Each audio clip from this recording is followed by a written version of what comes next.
to call this thing? I got it. Okay. Incredible, new, fantastic, astonishing, mighty, original, uncanny, sensational podcast. I'm just going to put down Infamous.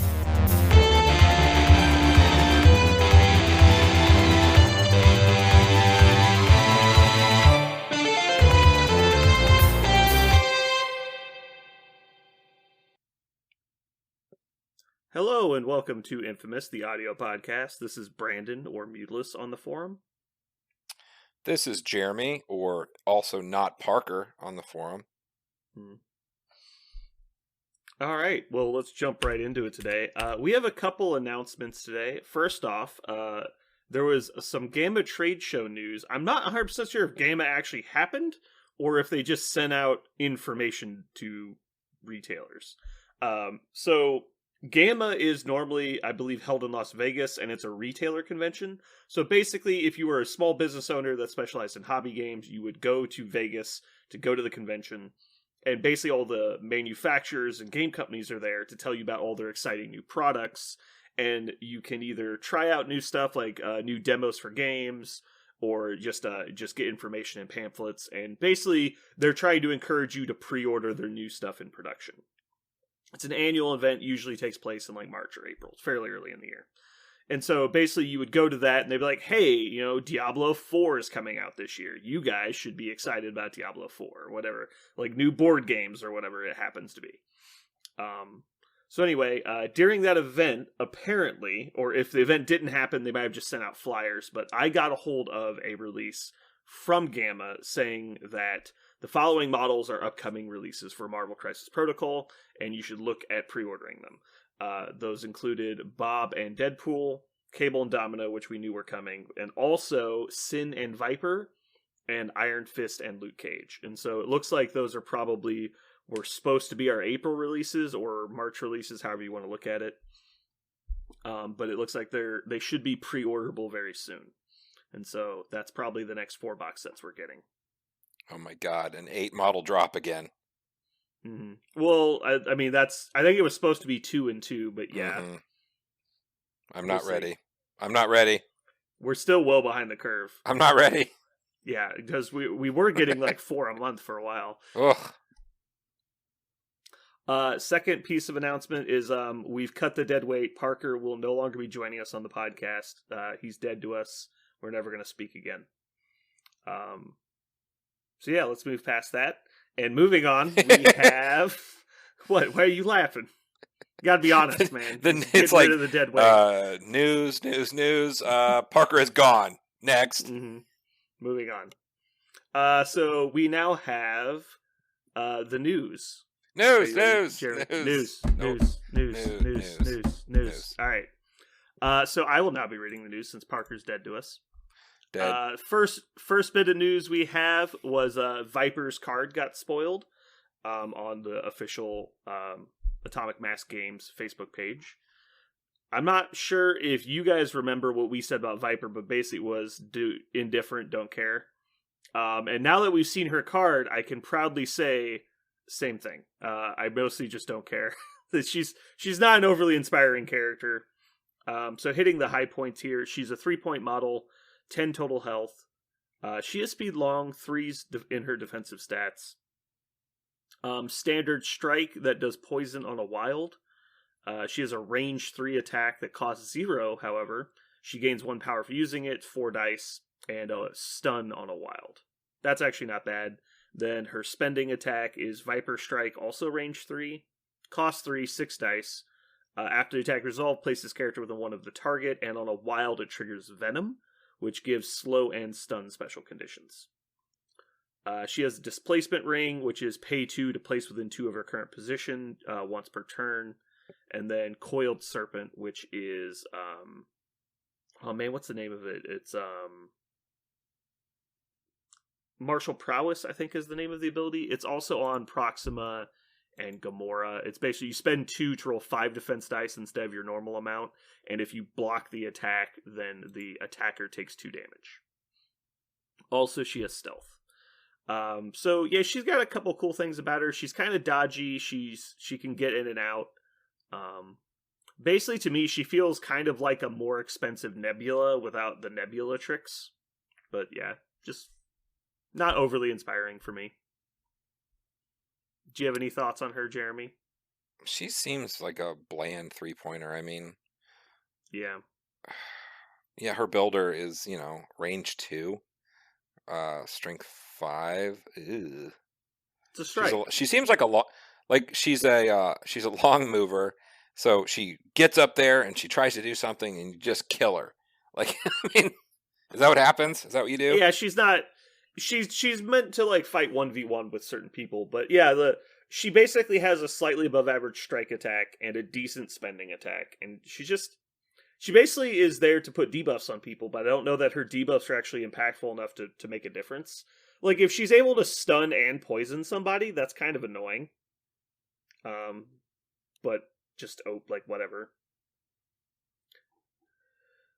Yeah, she's mobile, I'll say that. Speed long plus a place, she can get real far. She has range 3 attacks. Like she has a really high threat range for a 3-point model. Mm-hmm. I think what we're going to see, there's probably going to be a tactics card with both her and Sin, right? Like, there might be something there.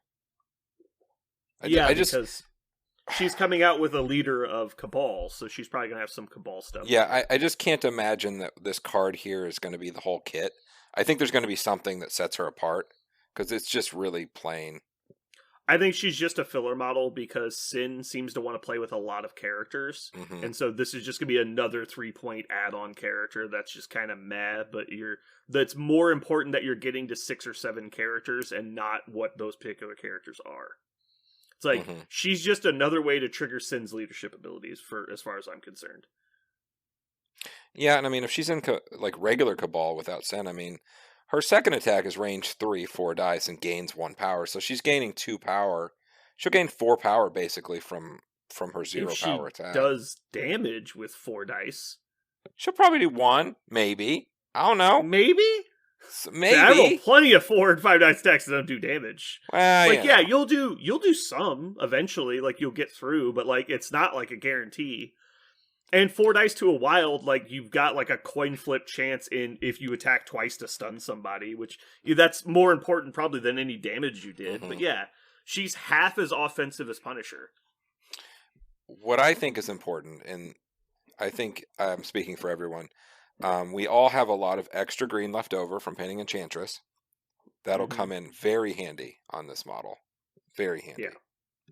And Hela and Enchantress. And Hela, yes. Both of them. And Hulk, and She-Hulk. We don't speak of Hulk.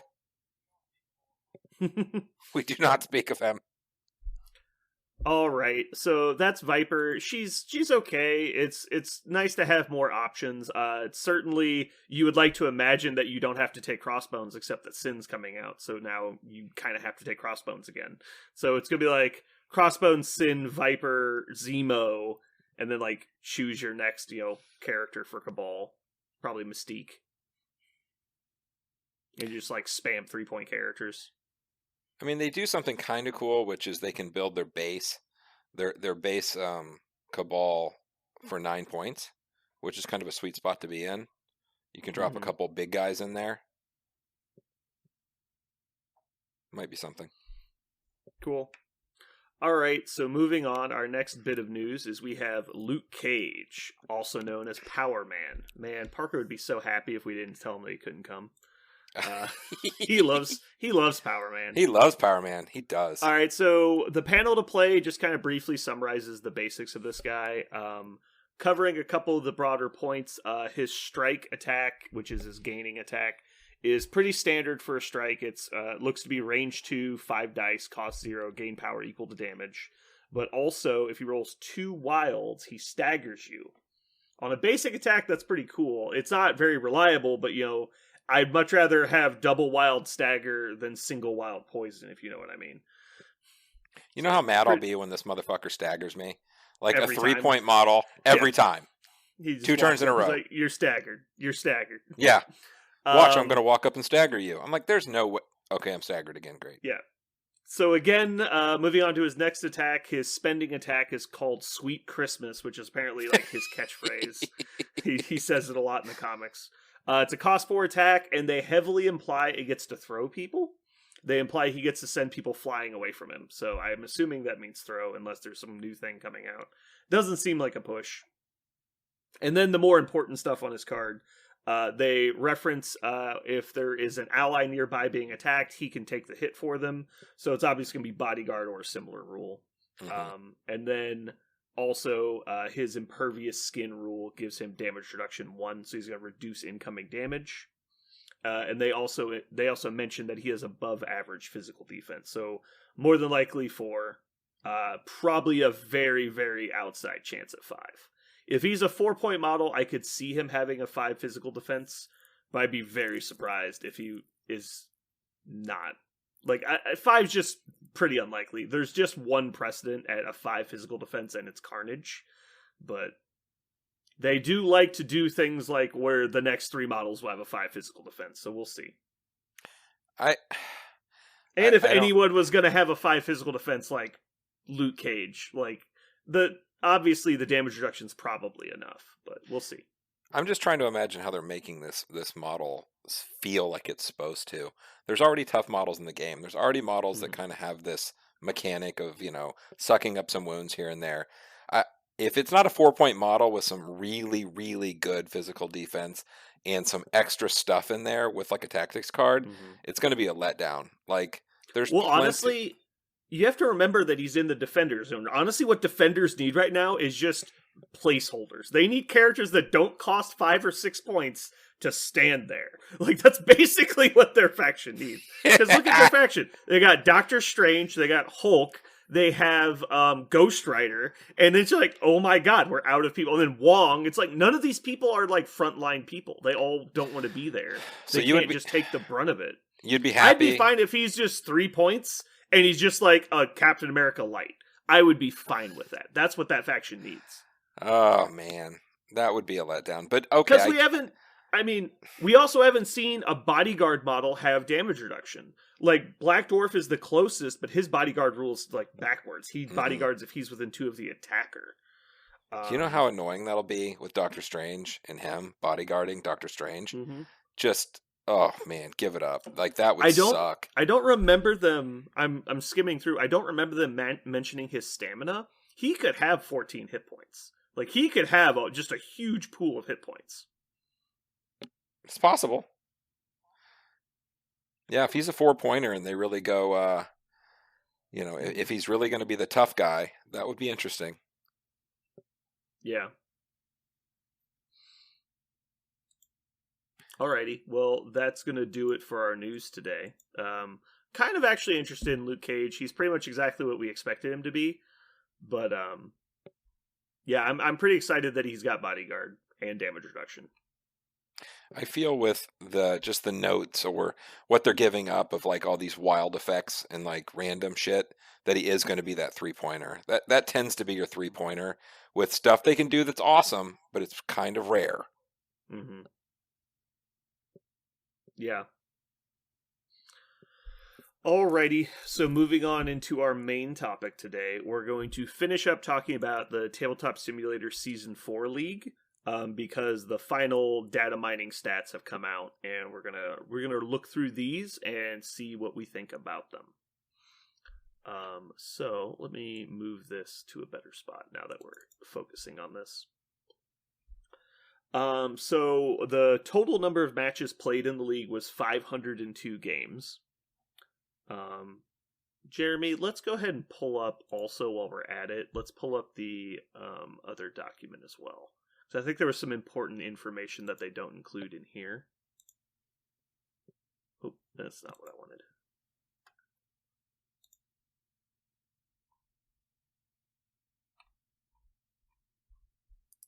The one with all the percentages and stuff? Cool. So we've got 502 total games played. I'm going to run through the win rates of the different factions, and we're just going to round it to the nearest percentage. So starting in first place was Wakanda with a 60% win rate. Number 2 is Web Warriors at 58. 3 was Black Order at 54. 4th was X-Men, also at 54. 5th was Asgard at 53%. 6th was Brotherhood at 52%. Criminal Syndicate at 51% was 7th. 8th place is Cabal at 47%. 9th place is A-Force at 47%. 10th place is Avengers with 42%. 11th is Guardians at 38%. 12th is Defenders at 36%. And 13 is Spider Foes at 26%. And I believe there was a couple people that played unaffiliated that were not added to this list. So, Jeremy, does anything jump out to you as surprising on here, or does anything kind of confirm your suspicions on the win rate percentages?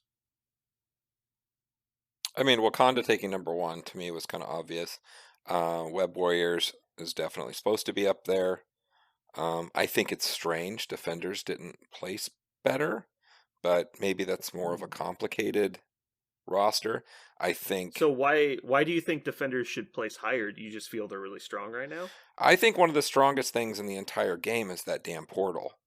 I just don't know that people have figured it out yet. Yeah, I think it's kind of like Brotherhood though, where they just don't have the models yet. Mhm. Like we were just talking about in the news, they just don't have like frontline models. They're all really intricate, specific pieces that are expensive usually. Mm-hmm. I just think that is that portal play is just too crazy. But again, if you only have there's not as many people playing it either, so Yeah. I'm just looking at the list for. So what I'm always looking for in lists is who's got the models that can auto push and do the most throws and things like that. So, I mean, X-Men's close to the top there at number 4, and X-Men don't do a lot of throws or pushes, really, do they? Cyclops has a push on a wild. Wolverine can throw with his big attack. I think Beast can throw with one of his attacks.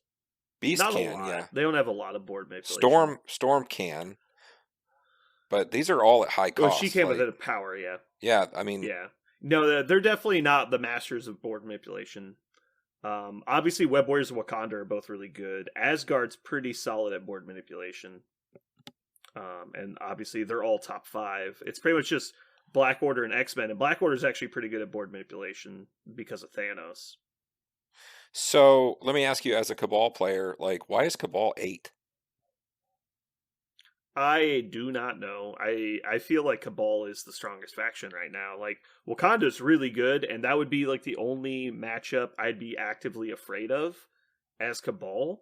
I wonder if it's just like a style of the month thing. So, for reference, Cabal had 8% of the players playing Cabal, as where Wakanda had 14%.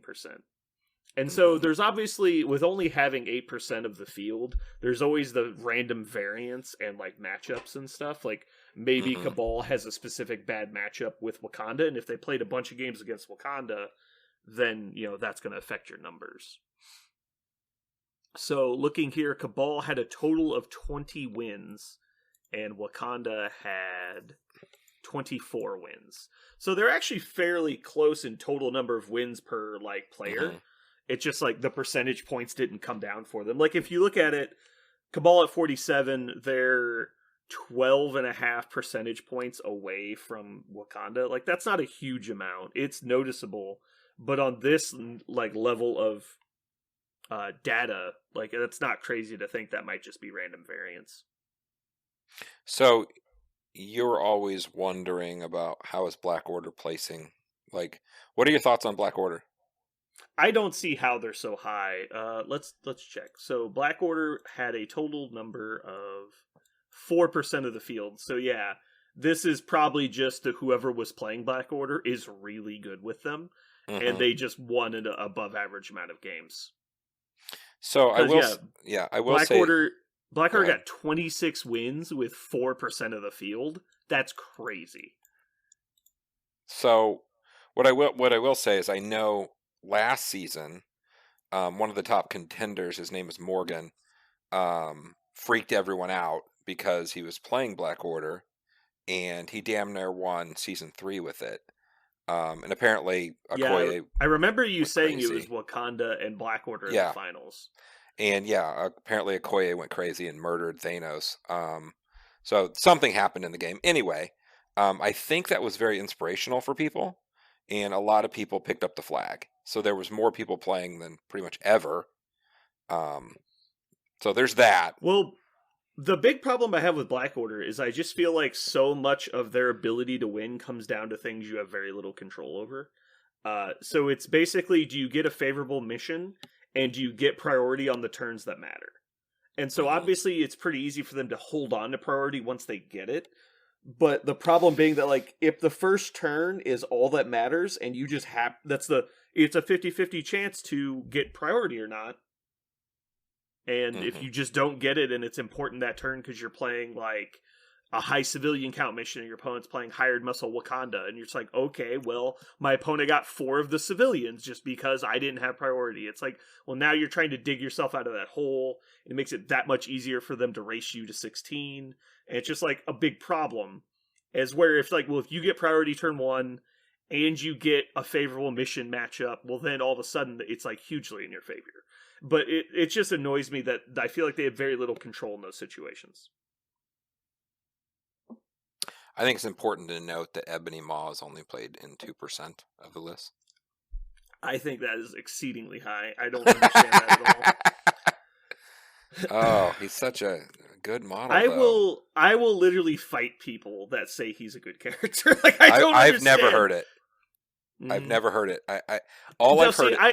I think what's happening is about half of the Black Order players are like, screw it, I'm playing Black Order. And they just add the 5 Black Order characters and 5 stones, and they don't even think about it. But it's like, that's clearly not the way to do it. And that's how I play Black Order most of the time, because I have a diorama, and Ebony Maw is on the diorama.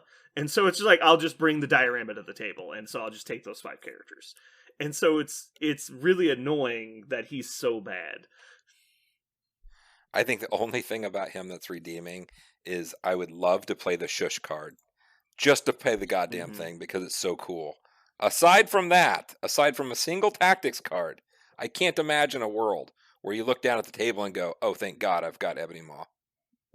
But even though it seems good, like, does it actually make your 5, like, in a lot of lists? I don't think it does. It depends who you're playing, right? Like, superpowers are a big deal, and... But it's very specific superpowers. It's only active or reactive, and they have to be within range 5 of Ebony Maw when they use them.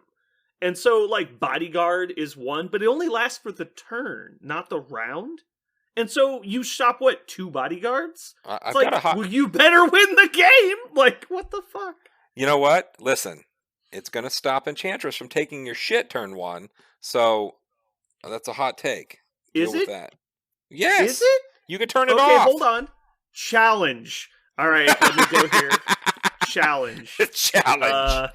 Let me find this card. Shush. Challenge. Okay, you do have enough power to play it turn 1. Assuming she doesn't sap power you. How's she going to sap power you? You're way in the back. It's just, she's going to come take it for somebody else. Well, if you're way in the back, you're not within range to use it, so never mind. You would be in there. You'd be fine. Range 5 is not half the table, Jeremy. No, but you'd move up, right? So we're going off the situation that you activate a character, and it's not Ebony Maw to go get the point. Yes. And they don't immediately activate Enchantress to go take it from you? Correct. Okay, strong. Never mind, I'm on your side now. Thank you. Jesus. Fucking Is that idiot. difficult?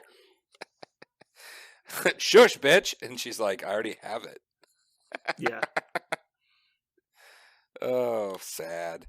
I was trying to redeem him. It's like a personal dare. It's not good. It's so hard to actually get to work, because he can't do anything without spending power anyway. It's and he's made of glass. He has like 10 hit points. Real shitty. Yeah. Yeah. Yeah, as much as I enjoy a challenge of playing a dumb character or a dumb tactics card, I refuse to even mess with him. It's just there's no upside. Like, what's the No. upside? You get a mediocre Doctor Strange? Like, there's just no upside. A mediocre Doctor Strange, a mediocre Magneto. Like, take your pick. You want What shitty if I told you could basically have Hawkeye, but bad? And you're like, what? Mhm. Good luck. It's been so long since I've actually looked at his card. I'm going to look at it real quick. It's offensive. Be careful. Ebony Maw, 7-4 for hit points, medium 2-5 points, 2-2-6. If he was 3-3-6, it wouldn't be as bad, but he should be like 3-3-6 or like 2-2-6 and have like 14 hit points. Like, why does a 5-point character have 11 hit points? And then his I don't. basic attack is just like 5 dice mystic, whatever. Like, it's like, okay. It's like, why does a 5-point character have a 5 dice basic attack that's just like, I gain 1 power? Yeah, it's unfortunate. I mean, he was one of the first models out, right? Like, he was towards Yeah. the first wave and whatnot, and they didn't know. This Like, was it's- definitely he let's should have been 4 test the points. waters with how...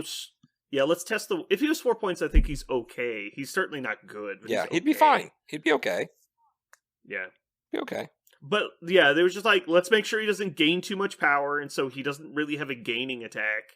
He is super non-mobile because he has to stay away from everyone or he dies. So if you actually move him into position to attack people, he just gets obliterated if he doesn't kill them. But it's Mhm. so hard for him to actually kill anybody because he doesn't generate enough power to like actually blow them up. Because on turn 2, your best case scenario is turn 1 you double move, turn 2 you move into position and use Black Tongue, and then you throw something at them. So you do 1 5 dice attack and maybe get to throw a size 4 piece of terrain. And if you don't get your value right there, you're dead. And Mhm. so it's just like, what? Because you have 0 power. You have no power for anything. And so you get attacked and you're a defense 2 character and you just get obliterated. Yeah. Yeah. No, he's a mess. Okay, I agree. Yeah. He's a mess. I mean, I always agreed on that, but whatever. Anyway. So Criminal Syndicate's number 7. Should they be higher? They're pretty nasty. Well, that's the thing, is there's really, this is the list of haves, not have-nots. Mhm. Because 7 of the 13 have above 51% win rate. Mhm. And so it's really just that spider foes are just god awful for percentages, Mhm. which is kind of expected because they don't really have a faction yet. We don't have any faction cards. They barely have enough models to play with. And it's just like, why would you play this faction? And so I think some people are just big fans of the spider foes, which is fine. Mhm. But they went 5 of 19. That's not great.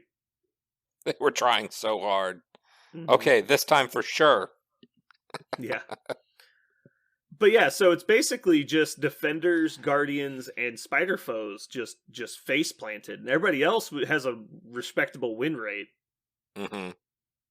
So I think everyone expected spider foes to have the worst win rate. Like, people probably forgot they were even a faction, but if you were thinking about it, you're like, all right, well, here's the 13 factions. Who did the worst? Everyone would have guessed spider foes, so that makes sense. If you were to guess who would do the best, I think Wakanda would be a top 3 pick pretty easily, if not the best pick.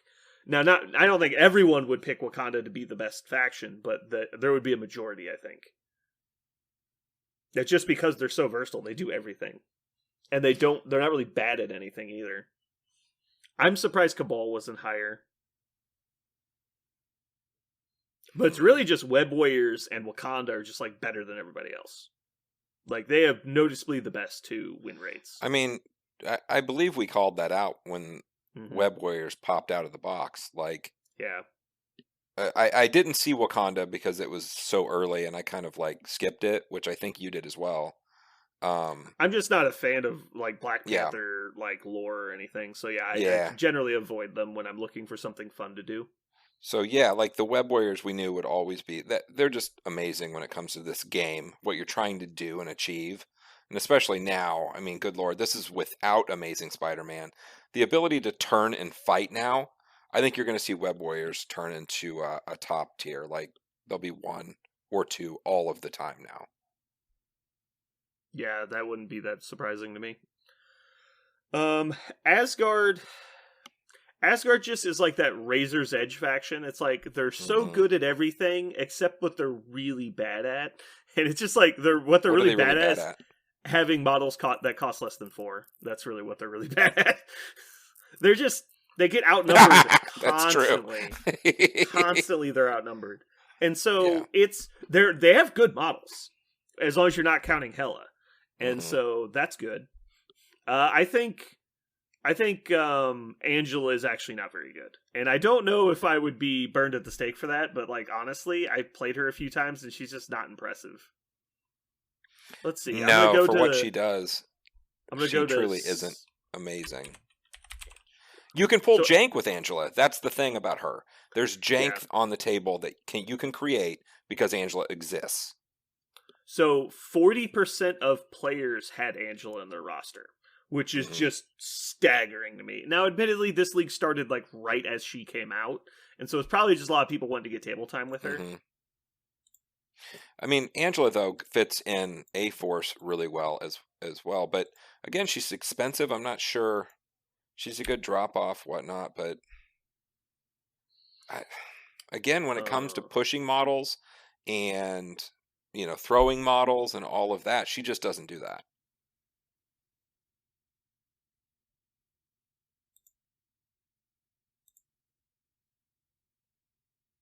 I don't know why, but my document just bugged out and keeps crashing. I'm gonna reopen it real quick.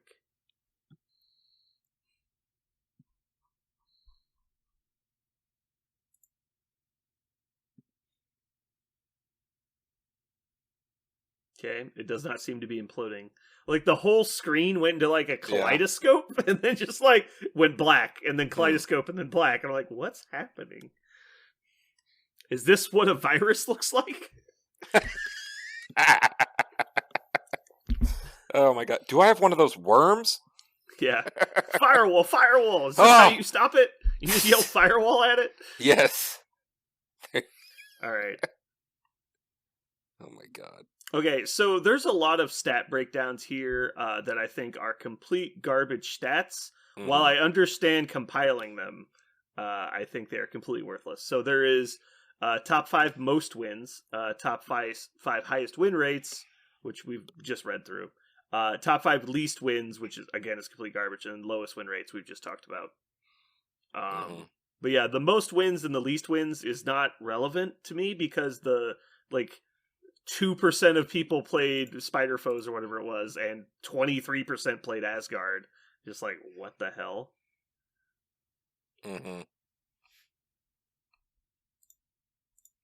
I think highest win rates is one of the better stats.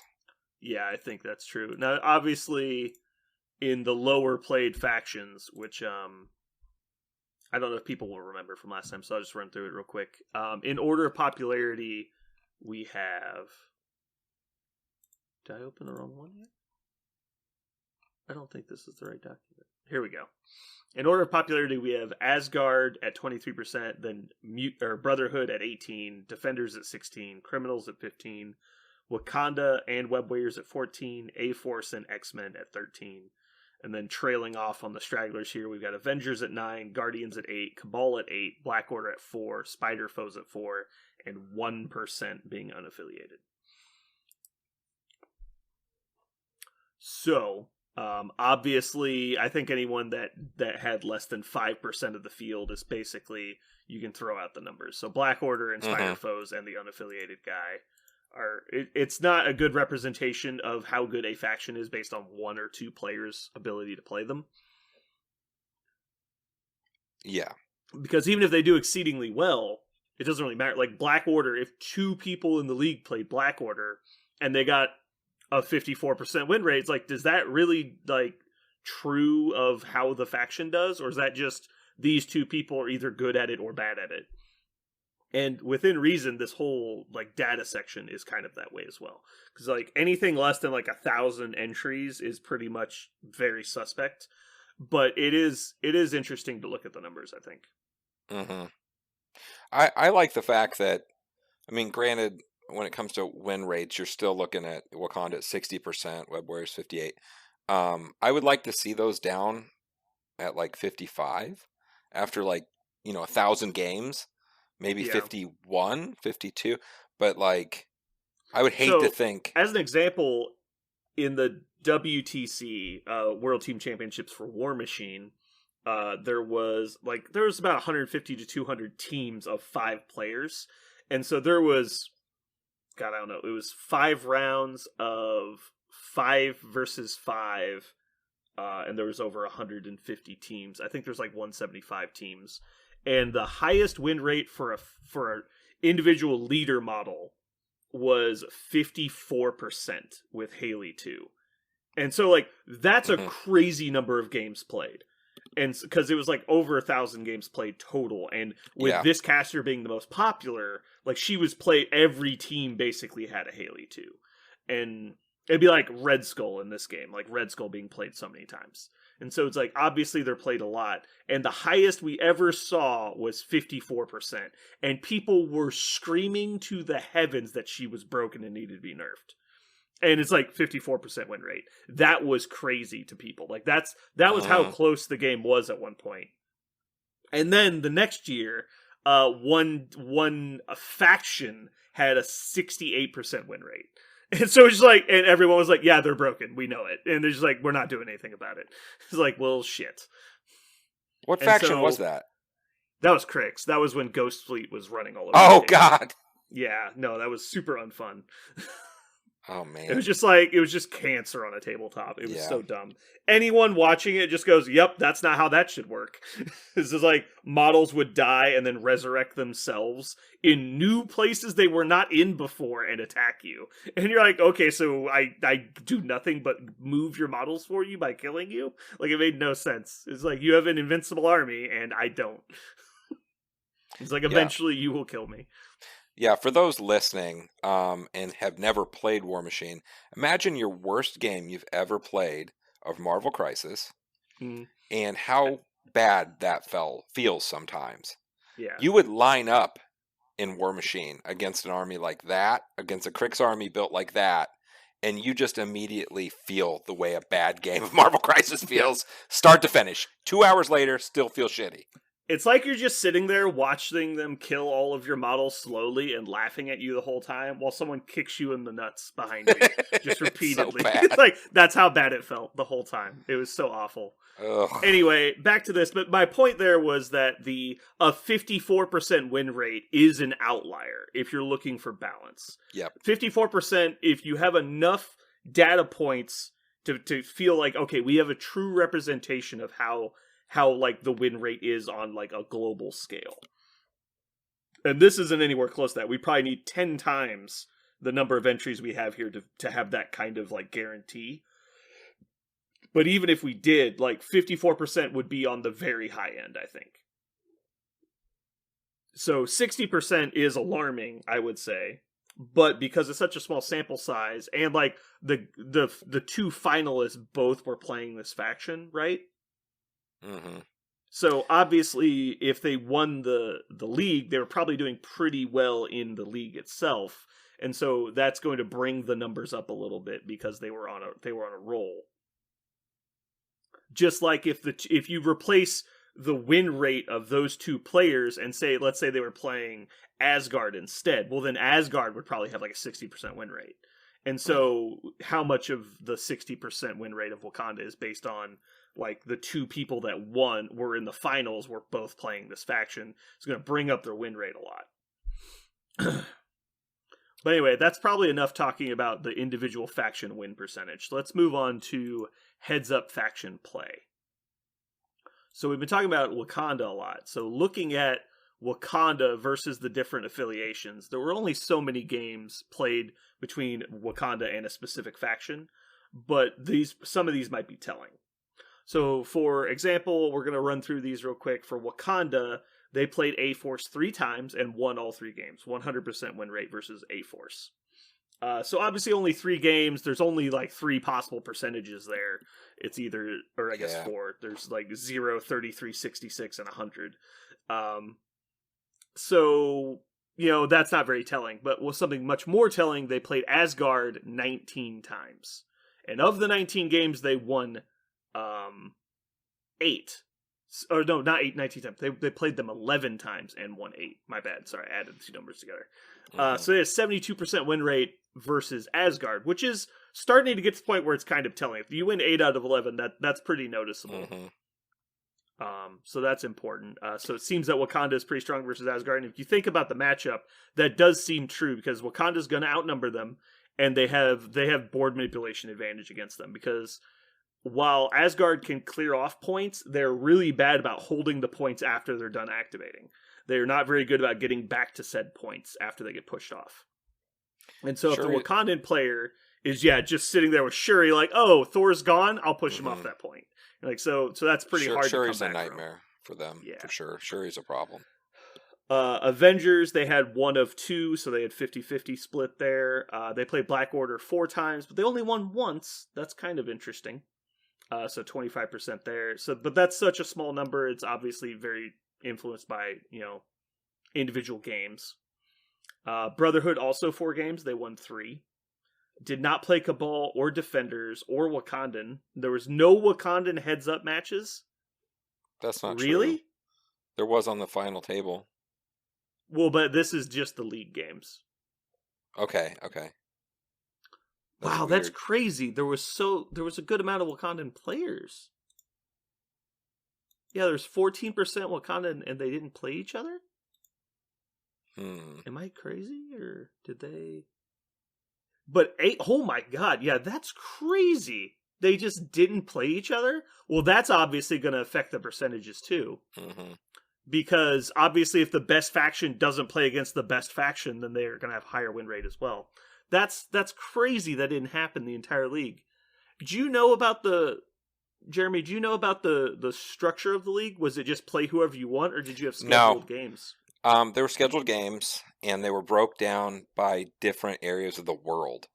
Yeah, I saw the regions. And there was like Central, East, West, and Oceanic. So yeah, that's all I know about it, though. I don't know how it actually broke down on what they had to do or whatever, but... Cool. All right. Well, moving on, they had 1 of 1 against Guardian. They had 1 of 1 against Spider Foes. They only won 4 of 10 against Syndicate, which is kind of surprising, actually. I guess Syndicate has some answers for their bullshit.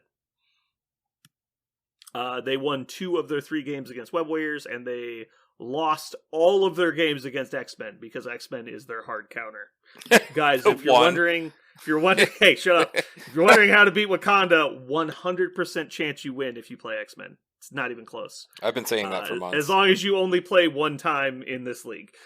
I hope that was Cyclops as the leader, too. Yeah. Cyclops just sitting in the back after Shuri pushes people. It's like, field leader, get back in there. Nice. All right. So yeah, that was, if you were wondering how they got so high winnings, that's the matchups they had. So after Wakanda, let's go to Web Warriors and see who Web Warriors played. I'm just going down the percentage win rate. So A-Force, they won 5 of 6 games versus A-Force, which is really good. I'm actually kind of surprised. Did they just not play Stalwart Defender? I guess they have the card that counters Web Warriors. Why'd they lose that? Huh. Am I wrong here? Like, isn't that like a big deal? I'm looking at something. Yeah, I don't... Stalwart Determination is... Oh, my internet is dying. Apparently. Yeah, Stalwart is pushes and throws, but you can walk them out. I mean, they should have been fine. I don't know. Yeah, that's like the one thing Web Warriors don't do is advance people. Huh. Yeah, it's any number of A-Force characters who spend 1 to play this card. They cannot be pushed or thrown by enemy effects till the end of round. Okay, well that's odd. Maybe they didn't play the card. I don't know. So moving on. Asgard, most games I've seen so far, 15 games played between Asgard and Web Warriors, and Web Warriors won 8 of them with 53%. That's pretty solid. They went 1 of 5 against the Avengers. That sucks. Wow, I would think they would win that. Huh. Maybe people are playing Avengers lists I just don't know about. This seems really bad. Black Order, they went 5 for 5 against Black Order. Aw. Poor Black Order.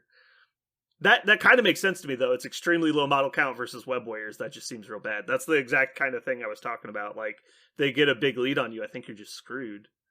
Mm-hmm. Moving on, Brotherhood. They played against Brotherhood 9 times and won 3. Yeah, I guess I could see that.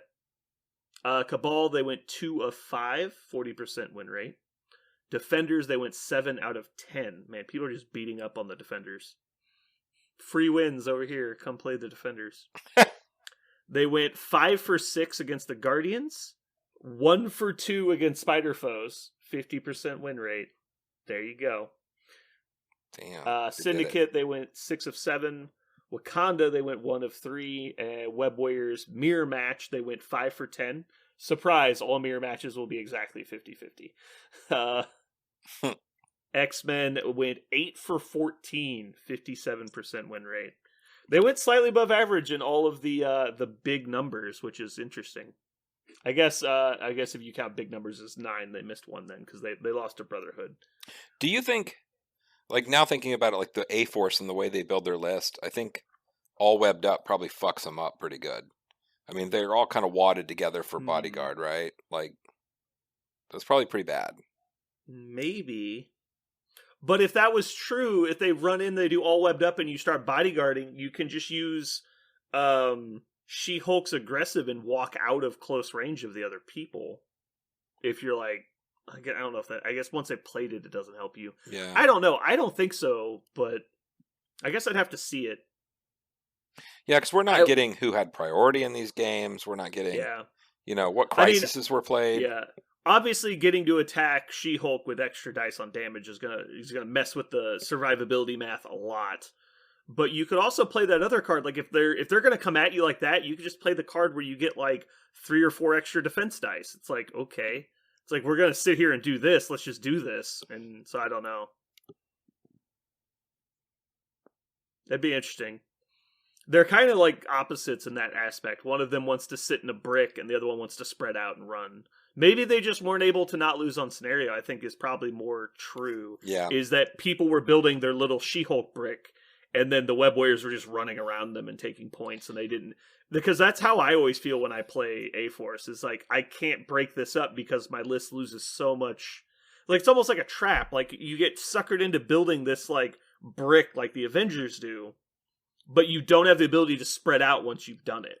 Because, you're so tied to She-Hulk that if you split up, that person just gets disintegrated because their entire army just focuses that one person.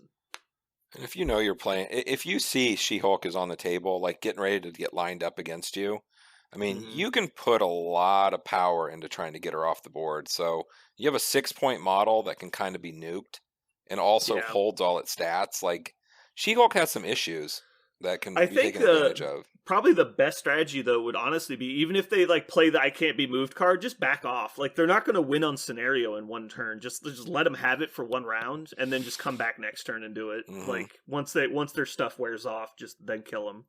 Like, that's the problem I had with A-Force is basically just turn 4 comes eventually, and you lose. Because you've run out of gas. Yeah. She can't take all of the hits all of the time. It just doesn't work. All right, now let's see why Black Order had such a good win rate. All right, you ready? Let's go. They went for 3 for 5 against A-Force. They went 2 for 4 against Asgard. 3 for 5 against the Avengers. 50-50 against Black Order. Brotherhood, they went 2 for 4. They went 0 for 1 against Cabal. Oh. 1 for... they just... Well, that makes sense to me. It's like... What are you going to do? It's like Thanos walks into your army. It's like, Thanos is dead. Like, okay, well, shit. Defenders, they went 1 for 3 against Defenders. They won 1 of 1 against Guardians. They won 3 of 3 against Spider Foes. Okay, so that's the percentage points. They just got free wins against Spider Foes. Awesome. Eating them like Pac-Man. Criminals... Here's where it gets weird. They went 4 for 4 against Criminals, 3 for 4 against Wakanda, and lost 0 for 5 against Web Warriors. We talked about that already. And then went 1 of 3 against X-Men. So basically, all their wins were against Guardians, Criminals, and Spider Foes. And Wakanda. They did get good wins against Wakanda. But the rest of the board is pretty, like, average. They just had, like, a brick of wins against, like, 3 bad factions, I guess. 2 bad factions. I think Criminals are pretty good. But yeah, this is a perfect example of, like, this isn't a fair test because it's like you didn't have proper distribution. Like, they didn't play Wakanda enough. They didn't play Guardians enough. They played a bunch of games against themselves, so they're guaranteed a 50% win rate there. Mm-hmm. I'm surprised X-Men did so well against them. But I mean, again, it's 3 games, so who knows how those 2 games that they lost went. Yeah. Alright, so moving on, X-Men's going to be our next faction we'll look at. So X-Men went 2 for 6 against A-Force, 7 of 13 against Asgard, 2 of 3 against Avengers, 2 of 3 against Black Order, 7 of 12 against Brotherhood, 1 of 2 against Cabal, 4 of 6 against Defenders, and they beat Guardians once, Spider Foes once, Wakanda once, and then they went 1 for 3 against the Criminals, 6 for 14 against Web Warriors. That's interesting. I mean, I know we've already talked about this because it was the 6 of 14. The opposite would be 8 of 14 when we were looking at the Web Warriors. And then 50-50 against X-Men, 3 of 6. So I'm just glad that Guardians are just handing out these free wins. Yeah, like, just free win. Here's one. Free win Guardians. Here we go. There's one. Dude, I wonder if Guardians... I'm going to go to Guardians now. Where did they get their wins? Because every time we look at them, they're just losing. They just get all their wins against Spider Foes? Like... Alright, so Guardians got a total of 19 wins. They got 4 of them against Defenders. And 2 of them against Spider Foes. Yeah. They won both games against Spider Foes. They won both games against Brotherhood? Whoa. They did win both games against Brotherhood. Oof. It's probably Mystique Brotherhood. Oh my god. They went 1 for 6 against Web Warriors, 1 for 8 against Criminals. Oh my god. Ooh. 3 of 7 against Asgard. And then they lost 1 game to Black Order, Cabal, and Wakanda. And X-Men. They played each of those factions once. So, Guardians did poorly, and they only played X-Men, Wakanda, and Cabal, and Black Order 1 time. No wonder they could have been so much worse. Oh, man. They got pretty lucky on matchups, I think. Yeah, because they had 6 games against A-Force, 7 games against Asgard, 4 games against Avengers, 6 games against Defenders, 4 mirrors. Oh, man. How do you go 1 for 8 against Criminals? Is Guardians just countered by Criminals? That seems weird to me. I mean, Guardians can't move you for shit, right? Like, they don't have any way to, like... So is it just they can't kill you before you win? Is that the problem? It's got to be. And they can't kill... Yeah, they can't kill you. They can't move you. Like, and they can't stand next to you to contest. Like, it seems like a nightmare. Drax can throw... Groot pushes, doesn't he? I don't think so. Yeah, I guess. All right. I mean, I'm Step not gonna 1: argue it. don't choose Guardians for all the tournament evidence right says now. that they don't beat Criminals. So, Oh my god, Heave All Ho right. wasn't in the list. I bet that's what they needed. Right. It's on the card. it's what they needed was Heave Ho. Yeah, Rocket's got on it. the card. Got it in one. Doesn't Heave Ho specifically say terrain piece? Yeah, size 2 train piece for. Get out of here. Yeah, it's literally only throws terrain. God, that's such garbage. So stupid. So worthless. All right. So moving on, we're gonna go to Asgard next, which is actually the next by win percentage. I just wanted to see Guardians because God, they just kept being the whipping boys. We have the new leader in number of games played. Holy crap. So they went 11 of 18 against A-Force. They played 16 mirror matches. They went 6 for 6 against Avengers. Aww. 2 of 4 against Black Order. 7 of 21 against Brotherhood. That's a couple. Bring games. more Magnetos. Whew. Bring Yeah, more I think- Magnetos. Exactly, and that's exactly the problem. Is I think that's how that's supposed to happen. Like, I think eventually Thor or Angela has to commit against Magneto, and they die. I think that's how that works. 8 of 11 against Cabal. I actually find that really surprising. 8 of 11 against Cabal. Man. 8 of 10 against Defenders, 4 of 7 against Guardians, 1 of 3 against Spider Foes. They lost 2 games to Spider Foes. Man, I'd put a bag on my Didn't head. know. You didn't know, did you? Yeah, they Just didn't know.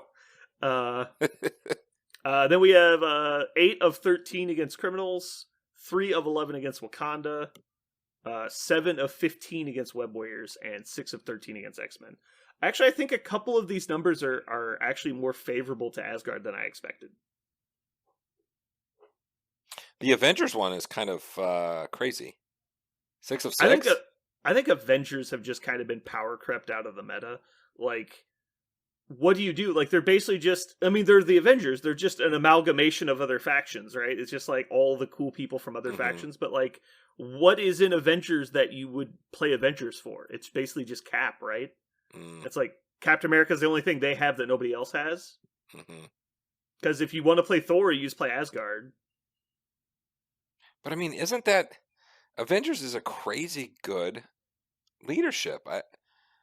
There's no question it's good leadership, but like, what models are you playing to get said leadership? I don't know. And so I don't know. I think there's more people that play like jank ass Black Order lists that are like technically Black Order but not really, and then that play Avengers, because I think the people that play Avengers want to play the Avengers, and so they end up taking like Hulk, Iron Man.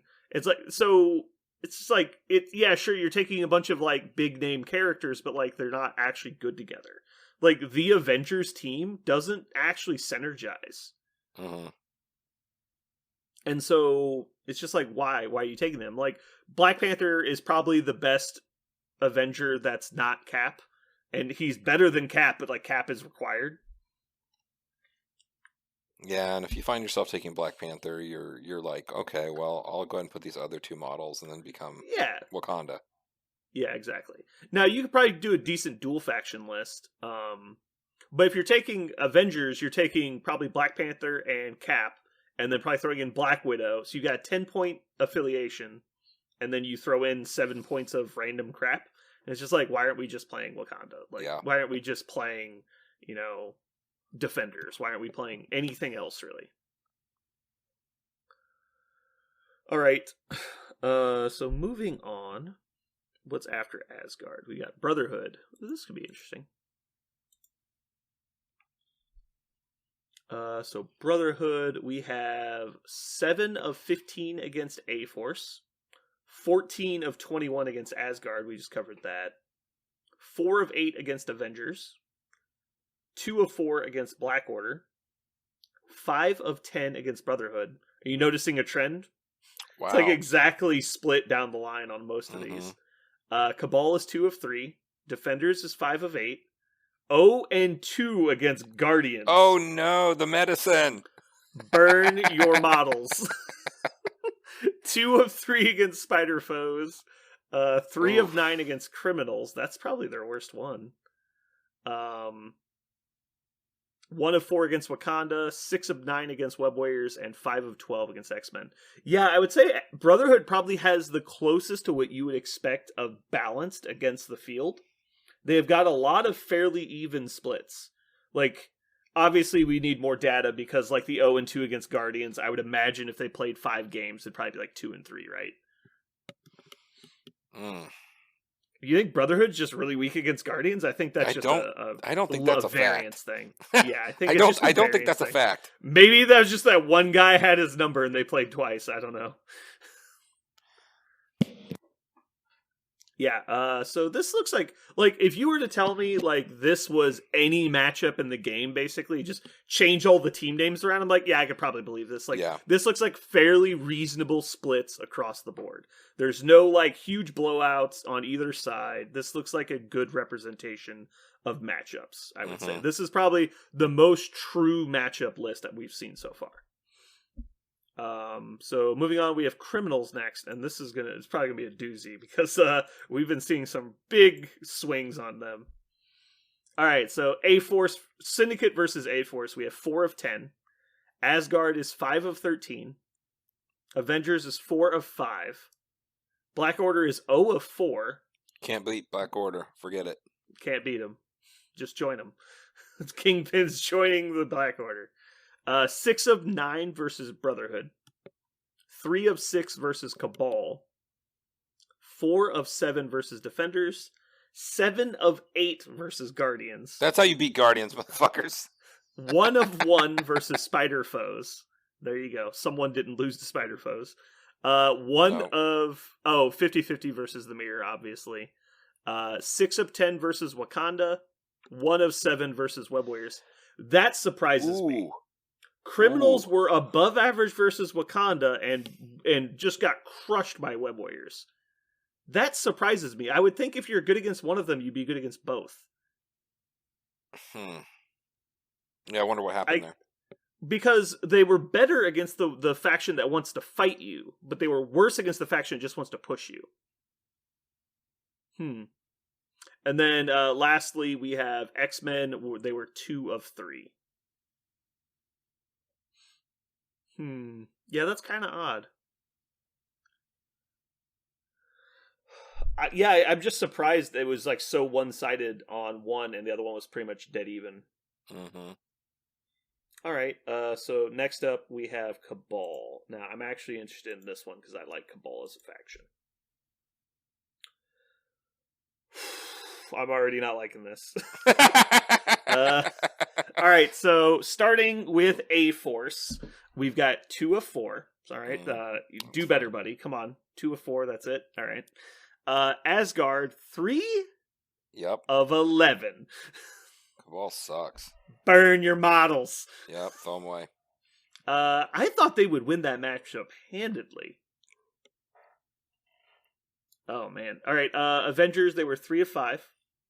1 of 1 versus Black Order, 1 of 3 against Brotherhood. Ooh. 1 of 2 versus Defenders, 1 of 1 against Guardians, 0 games against Spider Foes, 3 of 6 versus Syndicate, 0 games against Wakanda. That doesn't even seem possible to me. I don't understand. 3 of 5 versus Web Warriors, and 1 of 2 against X-Men. So standouts, they were weak against Asgard, and weak against Brotherhood, technically, I guess, but they only played 3 games. Yeah, how did they not play against Wakanda? This is where I call the integrity of the league into question. How do you not play against Wakanda when they were so popular? 0 games? That doesn't seem possible. Got some money changing hands under some tables for some matchups. I'm just kidding. Obviously, I don't think that happened. All right, moving on. We have A-Force. We're gonna just sprint through these last couple. So A-Force, we have 7 of 18 versus Asgard. 2 of 4 against Avengers. 2 of 5 against Black Order. 8 of 15 versus Brotherhood. 2 of 4 against Cabal, 2 of 3 against Defenders, 4 of 6 versus Guardians, 0 of 1 against Spider Foes. Can't even beat Spider Foes. Can't even beat Spiders. 6 of 10 versus Syndicate, 0 of 3 versus Wakanda. Ouch. 1 of 6 versus Web Warriors, and 4 of 6 versus X-Men. Yuck. They went 1 of 9 versus the 2 best factions. I guess I guess if you wanted to expand that to top 3, they went 3 of 14 versus the 3 best factions. Hmm. Was this like a tournament where, like, if you lost, you got put into the losers bracket? I don't know that. I I don't would know. assume it was just like pre-scheduled games all the way through. I don't think. I mean, there's strength of schedule in this, so Oh, is there? yeah. Okay. So it's not. No, there's winners and losers brackets and all that. I know that they break on the top 16, so the people who played all their games played a lot of games, but everybody else stopped at a certain point. Okay. Alrighty. So moving on after A-Force, we have Avengers. Avengers versus A-Force was 2 of 4. 0 of 6 against Asgard. No mirror matches. 2 of 5 against Black Order. 3 of 8 against Brotherhood. 2 of 5 against Cabal. 3 of 5 against Defenders. 2 of 4 against Guardians. 1 of 1 against Spider Foes. 1 of 5 against Criminals. 1 of 2 against Wakanda. 4 of 5 against Web Warriors. That's actually kind of Ooh, impressive. I got their number. Yep, and 1 of 3 against X-Men. This is another pretty fairly balanced across the board. They only have a couple outliers, and they're mostly on very low number of games. So 0 of 6 against Asgard is pretty rough. How do you go 0 of 6 against Asgard and 4 of 5 against Web Warriors? Like, Weird. I guess, I mean, one is way more fighty than the other one, but they both kind of like try and move your people around. Mm. Yeah, it's odd. I would actually think Avengers would be better against Asgard than they would Web Warriors. Oh well. Guardians. We did Guardians already, right? Yeah, we did. Did we? Oh, I mean, they did win. I jumped to them because I'm like, how is everyone beating them? Oh, yeah. So Defenders, and then we have, I think we did Spider Foes already. I'll double check that we did Spider Foes. So Defenders, I believe, is our last faction. We got 1 of 3 against A-Force, 2 of 10 against Asgard. Ouch. 2 of 10? 2 of 10. 2 of 5 against Avengers, 2 of 3 against Black Order, 3 of 8 against Brotherhood, 1 of 2 against Cabal, 1 of 2 against Defenders, 2 of 6 against Guardians, 1 of 1 against Spider Foes, 3 of 7 against Criminals, no games against Wakanda, 3 of 10 against Web Warriors, and 2 of 6 against X-Men. Not very many crazy swings. Like, their worst one was Asgard. God, that'd be a weird matchup. Yeah, I don't think they like that matchup. I think Asgard's supposed to be advantaged in that one. Because the Defenders are like mobility plus survivability, and Asgard is like mobility and positioning and damage. It seems like they line up pretty well against them. Yeah, and everybody in Avengers fucking throws. So, like, Doctor Strange is going down. Mm-hmm.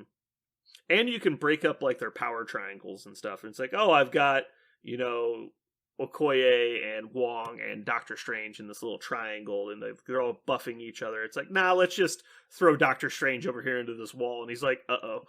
Like, all of a sudden, he's like, oops, not so great. I'm fighting a wizard. All right. Well, those were the matchups. It's probably a little wordy. We read through a lot of them. But the most important thing here, I want to scroll through these and see who had the best overall matchup or the worst overall matchup into Wakanda and Web Warriors. Because those are our two big ones, and they're both pretty similar factions. They're both very board manipulation oriented, and they can fight when they want to. And they have a lot of like survivability and stuff like that. So, A-Force was 1 of 9 versus the combined Wakanda and Web Warriors. The www.list.com. So, we have 10 of 26 for Asgard. So, not quite 50%, but not terrible. Could be better. Avengers went 5 of 7. That's actually not bad. Black Order went 3 of 9. Actually better than I expected. Brotherhood went 7 of 13. That's actually good. I am surprised they did so well. Cabal went 3 of 5. Defenders went 3 of 10. Ooh. Well, that's also all Web Warriors. They didn't play Wakanda. So I can only imagine it'd be worse against Wakanda. Yeah. So let's see, that was Defenders. So Guardians went 1 of 7. Not great. Spider Foes went 1 of 3. Conveniently, they only played the top 2 factions 3 times. I wonder how that happened. Lose all your games. That's how that happened. All right. So moving on. I'm just kidding. Obviously, you play who you play, and you do your best. And like I said, this isn't really enough data to make a true argument. We're just seeing like what the current meta is. Criminals went 7 of 17 against Web Warriors and Wakanda. It's fairly respectable. Wakanda went 2 of 3 against Web Warriors. Web Warriors went 1 of 3 against Wakanda. Could you have guessed that based on what I just said? And then we have 7 of 15 for X-Men. That's right, guys. X-Men 100% win rate versus Wakanda, 42% against Web Warriors. But that's 1 game and 14 games. So, God. 7 of 15 is probably a more apt representation of that matchup. Okay. Is there any other stuff that we can talk about for this, Jeremy? I mean, so we had 149 people play Asgard, and we had 49 people play Guardians. So one thing to take into account. So think about the timeline of this. So when this dropped, the new hotness was A-Force, right? It was Angela and She-Hulk had just come out, yeah. So that created A-Force. So I'm guessing there's going to be a little skew towards people trying to play the new hotness.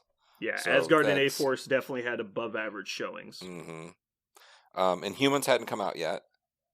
Right. Now, also, Brotherhood was fairly recent when all this happened. Yeah. And the final games, Inhumans were in it. So it kind of changes things a little bit. So I guess what I'm seeing here is the final. So this is the stats before, I guess, the top 16. Because again, it didn't have. Inhumans aren't available in this. They're not. So, because Inhumans would be the new hotness for the next league for sure. Because you're going to see Medusa in everything, wrecking worlds. Yeah, and I expect to see the dog, but yeah, Lockjaw Medusa will be there too. But yeah, Asgard or A-Force was the new hotness, so She-Hulk was on the table. People were trying to drop her off with whatever and do the things. So, and I think that people have been kind of, ho-humming about Avengers for some time now. So a low showing.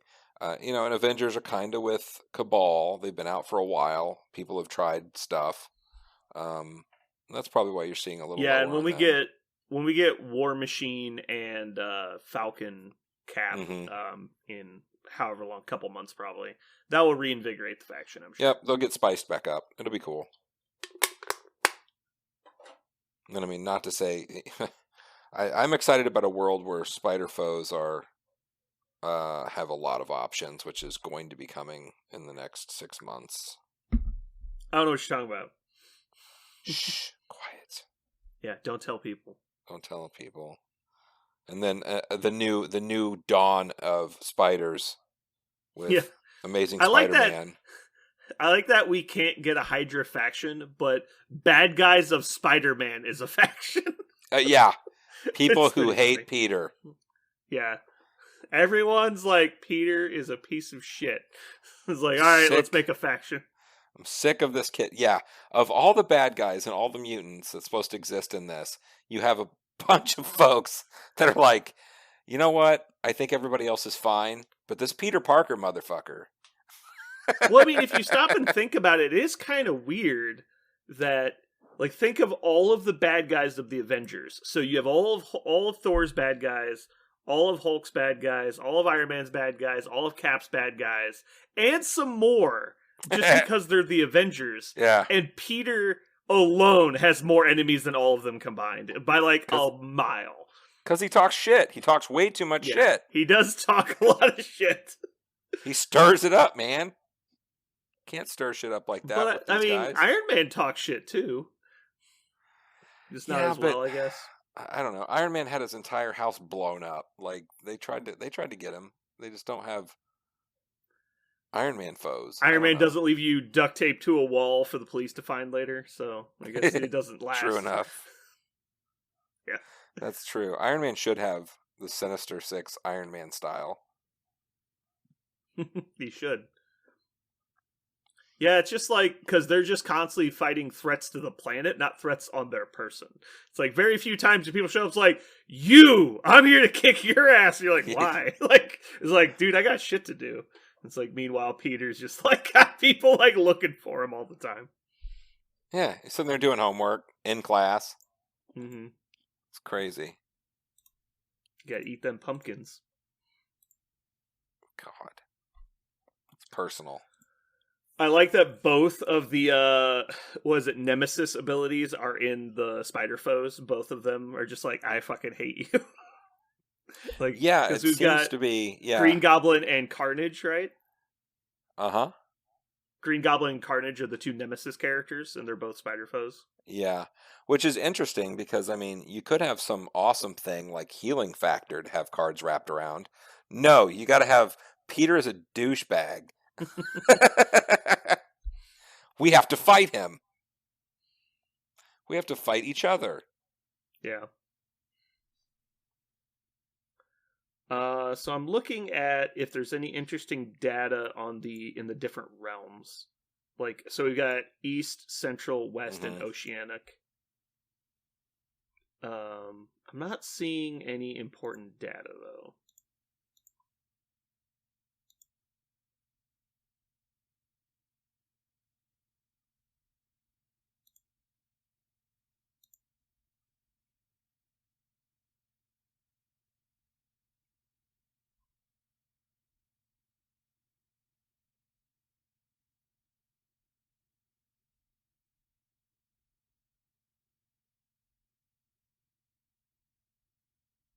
Yeah, I don't see anything noteworthy to talk about.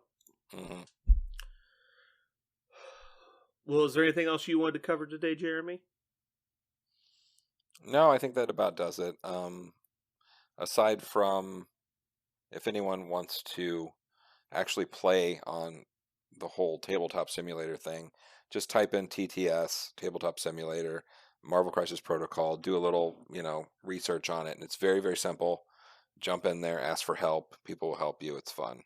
It's not that complicated. Yeah, if anybody's not familiar with TTS, Tabletop Simulator, it's a Steam game that was originally designed to let you play board games online. And so it's a physics engine where you interact with other people online. And so the community has made a mod for the game that lets you play Crisis Protocol. And they've added in all the cards, and there's mechanics that let you set up a scenario with the press of a button and do the cleanup phase with the press of a button. And there's all kinds of like models and terrain people have designed for the game. And so it's pretty cool that how much work the community has gone into being able to play this game during the pandemic. I'm sure TTS has gone a long way towards helping keep the community healthy during this shutdown. So it's probably a good thing that we have TTS. Even though we commonly come out as anti-TTS, it is a good thing. And you should probably check it out if you're stuck at home and can't play.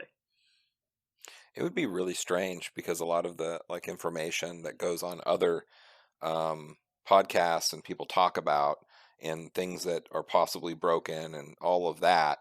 I mean, our world's pretty small. We only have a few people who play, and we play as much as we can, but not like normal because of the COVID deal. So it would be strange. I mean, imagine they open the doors, in a couple months, and everybody's playing again, and they're like learning all the shit that's been happening over the course of the last year. It'd be so weird because there's lots of things that are kind of a common knowledge, or at least a common play style, or just kind of a way to think about things that have been created because of TTS. It's just interesting. It's an interesting thought. Yeah.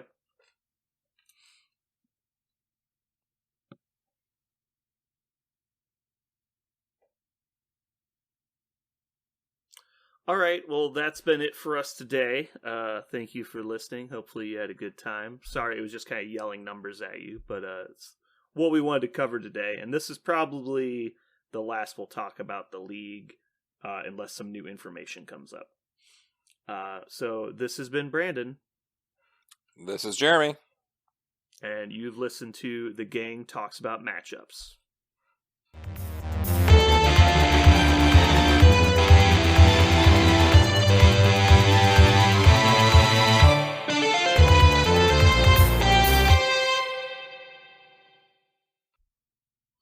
All right, very exciting week. Lots going on. By lots, I mean, Is there there's no news, right? There's some news. Is there? Okay. Yeah. Well, it'll be news to me then. Oh, there is news. It's in the in the document. I posted it. There is news. Why can't you read that word? Why can't I read good?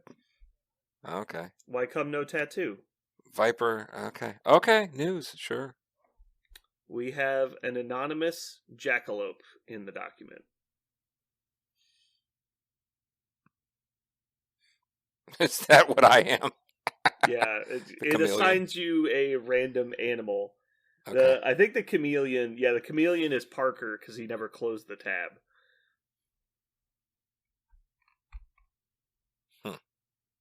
Okay.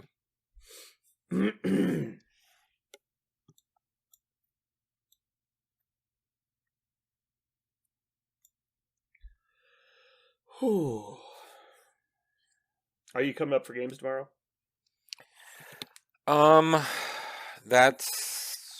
We will see. I've got my kids, but I think I can give them an iPad and have like a couple hours. I don't know though. Well, I'm going to be pretty busy tomorrow, so if you don't come up, I won't be butthurt or anything. Okay. Why are you busy? It's just a lot of stuff. Like, Thursdays, I'm actually busier than, like, Mondays. Like, Mondays, I basically can do, and EJ's probably going to listen to this, but I can basically do no work on a Monday, right? Because I work Tuesday, so I can just do a crazy amount of work on Tuesday to catch up for all the slacking I did. Or if I know I have to do stuff on Tuesday, I can do it in reverse. Like, I can do all my Tuesday work on Monday, and then it would just, like, it makes it easier. Like, I'll, do all the shipping and everything, like, Monday after close instead of doing it Tuesday morning. Gotcha. And so, like, I can move stuff around, but so Thursdays we generally get orders in, and so if I'm unpacking, like, Games Workshop and Alliance and maybe Asmodee as well, and then also I'm putting in new orders on Thursday, and then, like, also I have to set up and tear down the video camera and everything, and it just adds, like, an extra 2 hours to my day, and since we're closing early, like, I usually end up staying 2 hours late every time I play a game, and so it's kind of annoying. Mm-hmm. Not to mention, at the rate we get interrupted, it usually ends up being we run till 10 anyway. Yeah. So I'm staying till midnight when I only work till 8. It's true. How's Friday looking this week? It looks like a Friday. I don't know. What do you mean? Mm-hmm. Are you able to game at all? I mean, I'm always able to game on Fridays. It's just, do I want to game on Fridays? Maybe, yeah. If you want to get a game in, we could probably figure it out.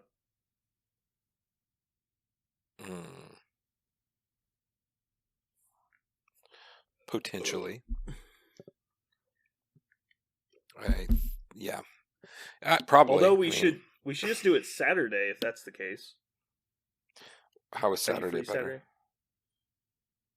It's just better.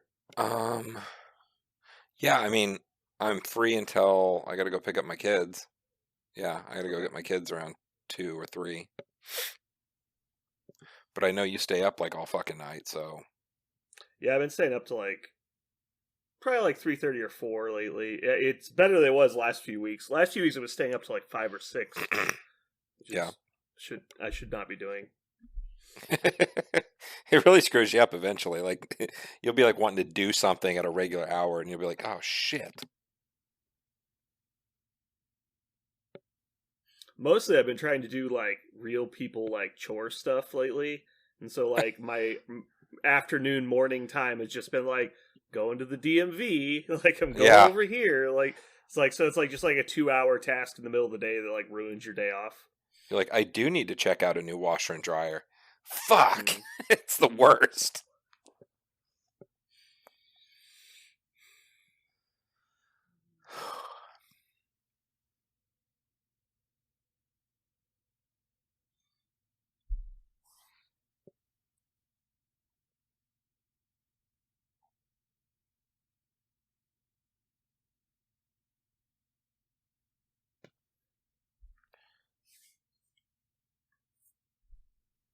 I didn't see that was released. The Viper card? That's out? The card is released. Like it's spoiled. I missed that. But I posted it in the channel. How did you miss it? That's impossible. I'm not listening. I've got my headphones off. I can't hear you. I'm not hearing douchey things today. So on this Bitter Rivals card, is this supposed to be Tony Stark talking to Medusa? I'm not sure. That dude's pretty hunky. It looks like... Yeah, but I mean, it's superheroes, so they're all, like, ripped. But it looks like there's kind of light coming from his chest. I don't think that's actually the background. And the background kind of looks like Iron Man, so... It's possible, right? I think it's supposed to be Tony Stark. I just don't know what they're arguing about. She's like, I just want to sit in a bunker and not talk to people. And he's like, we do too. Go away. Like, that was the Inhumans in this story arc. So, obviously this was after Spider-Man was released, so I'm trying to find it. Did you actually post it? Do what? Yeah. Look. Oh my God. You just not believe me? You think I'm kidding? No, I think it's right here. And I think the picture didn't come up. It's the 24th. March 24th. I shall click on it. Oh my God, it's so angry. Don't do that. It's only like 6 posts from the top.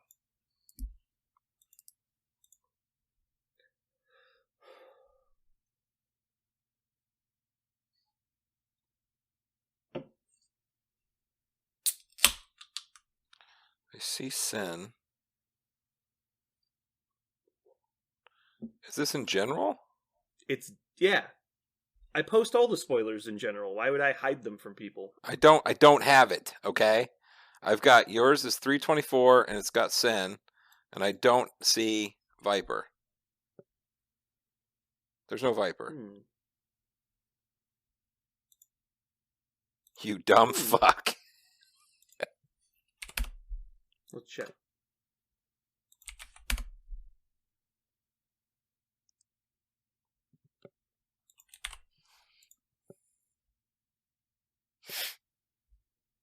Did I save the picture on my phone and not post it? Maybe I did. Maybe I went to post it and it just didn't go through or something. Right. Right. I mean, it is readily available for you in multiple locations. I only do Discord. I gave up on everything else. You only do the news I give you? Yes. Safer that way. Mm-hmm.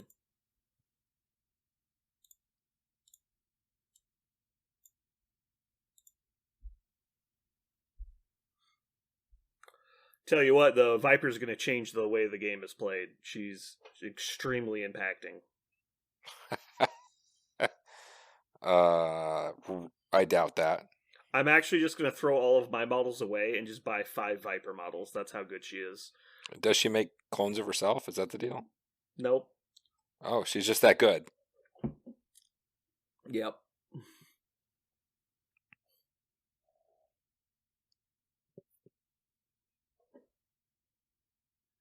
Ophelia Sarkisson? That's her name? Oh boy.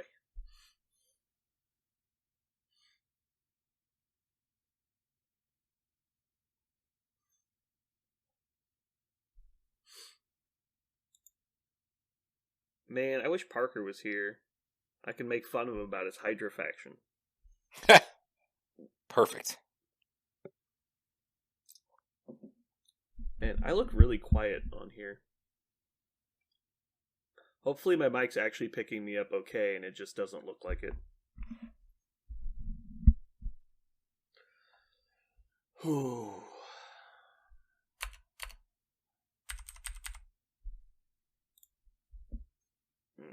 I mean to do that. Okay, so we're going to talk about the TTS League stats you posted mostly, I think. Okay. Unless you want to talk about something else, but I don't like doing rating stuff with less than 3 people. Yeah. That's fine.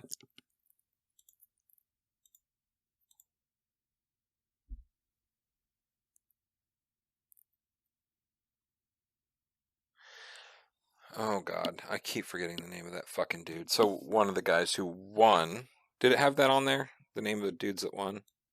One is Pat. Not that I see. I can just look at it.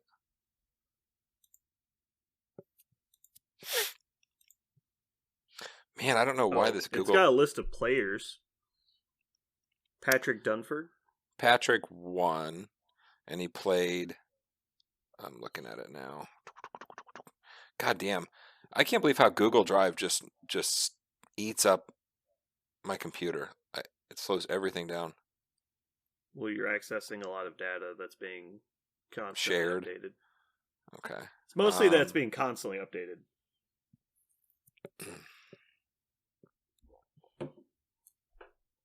Patrick Dunford. That name sounds familiar. I'm sure that, all these people are War Machine players. He's Australian. No, he's English, and the guy he played was Australian. I gotta see.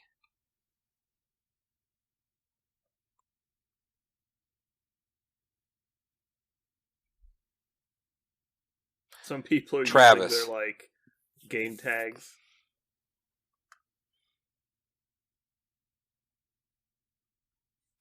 Yeah, Patrick beat Travis.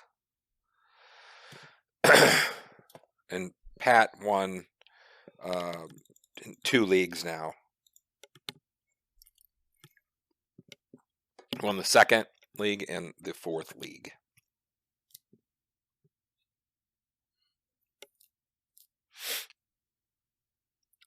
Just wanted to give credit where credit is due.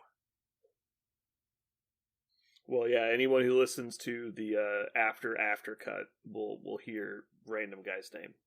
Good job. Well, when we're talking about it, dickhead, you know what I mean. Oh, you're gonna bring it up again later. Perhaps. There's a chance. There's Probably won't forget. Half a chance. It's no telling. No telling what I'm up to. It's fucking crazy.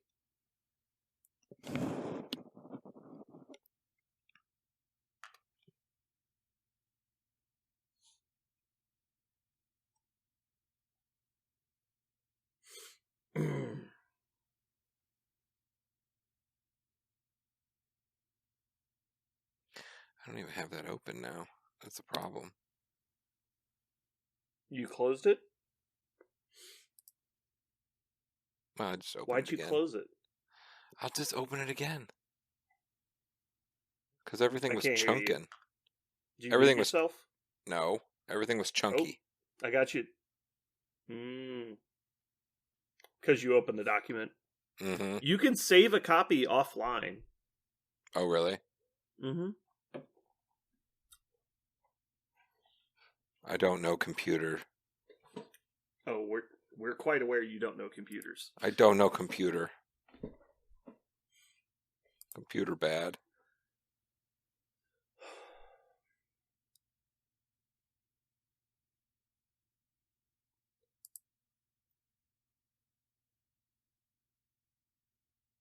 Okay. Let's open this bad boy up again.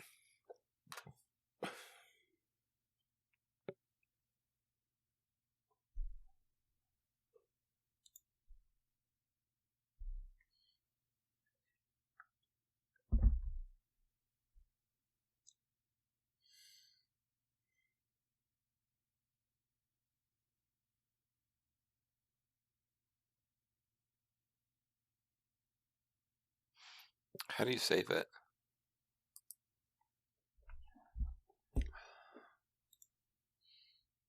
File, make a copy. Okay, it must still And be then- loading. And then once you make a copy, you can go to that copy and right-click it and say make available offline. It'll download it to your computer.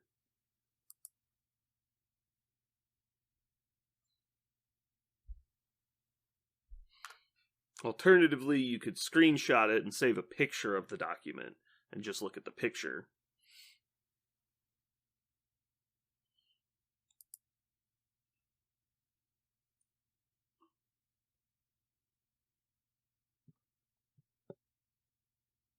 Seems complicated. I mean, all of the things that go into letting you look at this document are complicated. The act of looking at it, not so complicated. Complicated.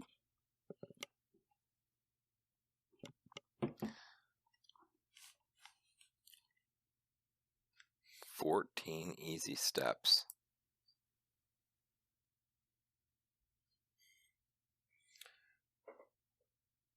For just 3 easy payments of $19.99 and one very, very complicated payment, you can own this. Like, what? Exactly. Yes. Why is the one complicated? We only accept payment in wampum, and you must mail it. Like, what? And you must mail it. There you go. Cool.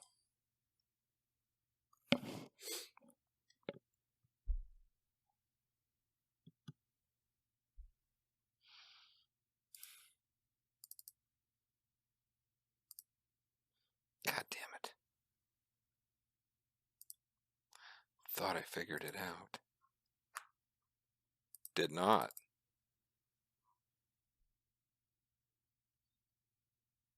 Whatever. I'll live. Are you able to view the said document? I'm viewing it. I'm just trying to... Oh, okay.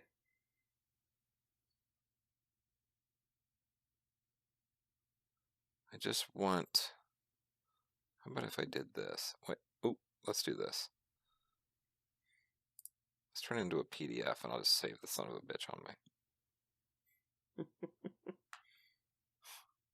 Export. Do it.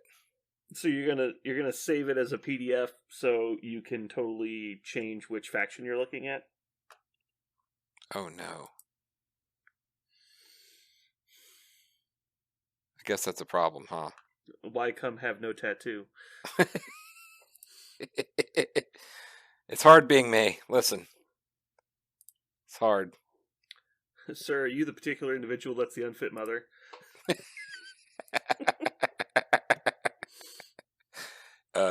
No. They're over there. I'm actually still speaking out of prison today. Slaps in face. Stupid idiot, you're in the wrong line. Get out of jail here. line's over there. Thank you. I love that movie.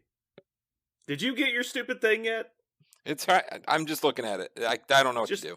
Just open it It's on fine. your phone. Jesus Christ. Oh god, we're opening a whole new can of worms, aren't we? Okay, Jeremy, Don't worry you about see I got what this. you're holding is called a phone, and it has access to this thing we call the internet. And you can use the internet There. to look at porn. I was gonna say. Basically. Hold That's on. basically all Yeah. it does. No. Here's the problem. Okay. There's a major problem. Is there? Yes. I got my phone fixed, so it's not completely destroyed anymore. Oh yeah. But the phone version of Discord to look at this, which I guess I don't have to do that. Discord. No, just open it on Google Drive. On my phone? Oh my god. Yeah, Jeremy. See, I have Google Drive right here on my phone. See, this is Google Drive. Okay, let me see. What does that do? I don't know what that is. It's exactly like the Google Drive website, except on your phone. Holy shit. Alternatively, again, you could just go to Google.drive on or do Google Docs on your web browser on your phone.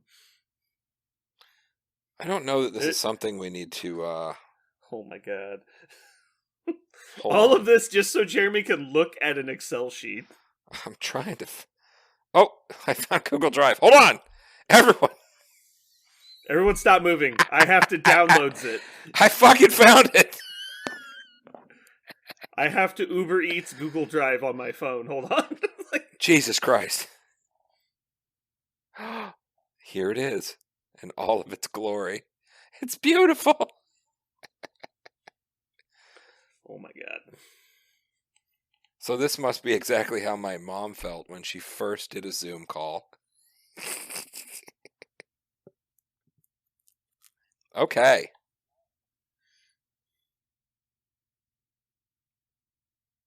This is like trying to explain to Thor why you can't email him. He's like, you could send me an electronic letter. It's like, do you have a computer? No, what for?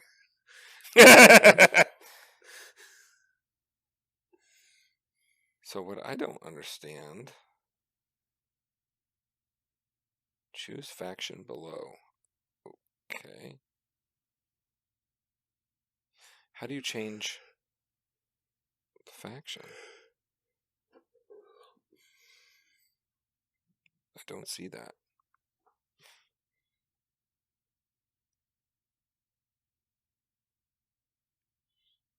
It's the header. When it's wherever it says whatever faction you're looking at, there should be either a drop down or you can just type in the name of the faction. And it'll pull up the stats.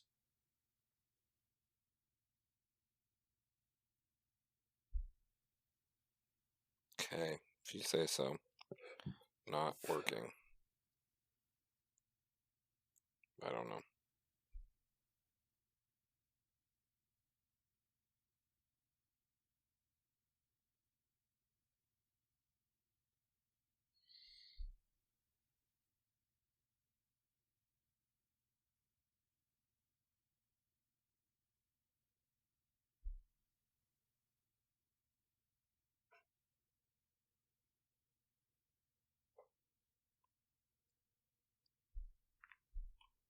How are you doing it? Like, look.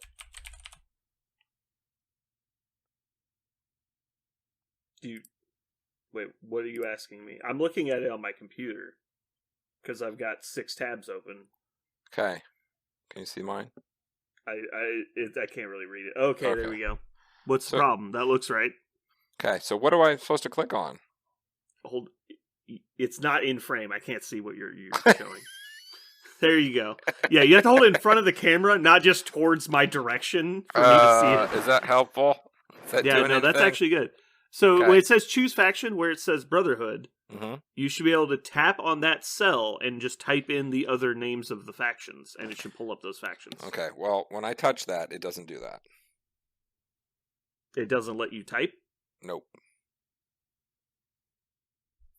It says open Google and Sheets. I'm honestly impressed you managed to open it. I assumed you were going to ask me how do I open it. I open the shit out of that thing, okay? Mm-hmm. When it comes to opening these, I'm great at it. Let me open it in Sheets. That's what it's saying. It says I need to open it in Sheets. Yeah, do that. That's what I'm going to do. Mm-hmm.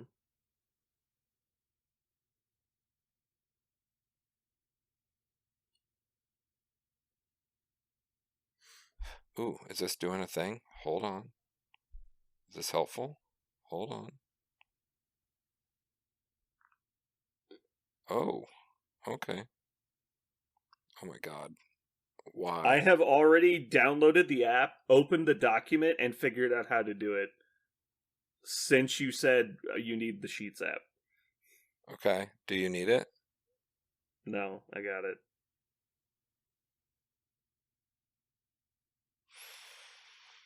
Oh, I see what it's doing here.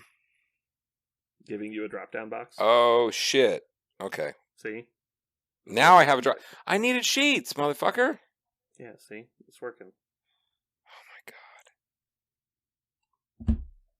Mine's in night mode, so it's dark. I'm going to be an amazing old person. I can tell you that.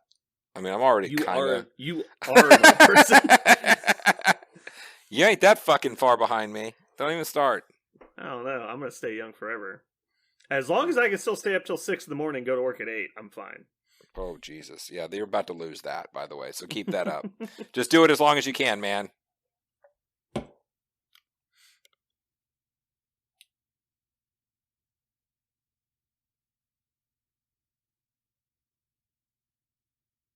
All right, so are you ready? Can we do this?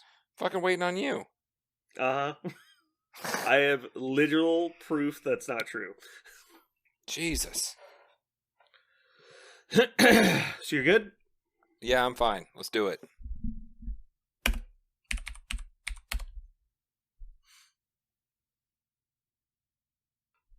Matchups. Dun dun dun. Hooray.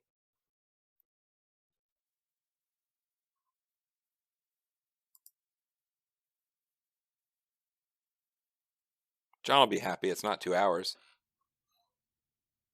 No, we're gonna wait here for 17 minutes. Make it 2 hours. Okay, good. I don't want to offend anybody or, cut anyone's drive off short. They're like, listen, I drive to and from, and this show takes me to and from work for 4 days.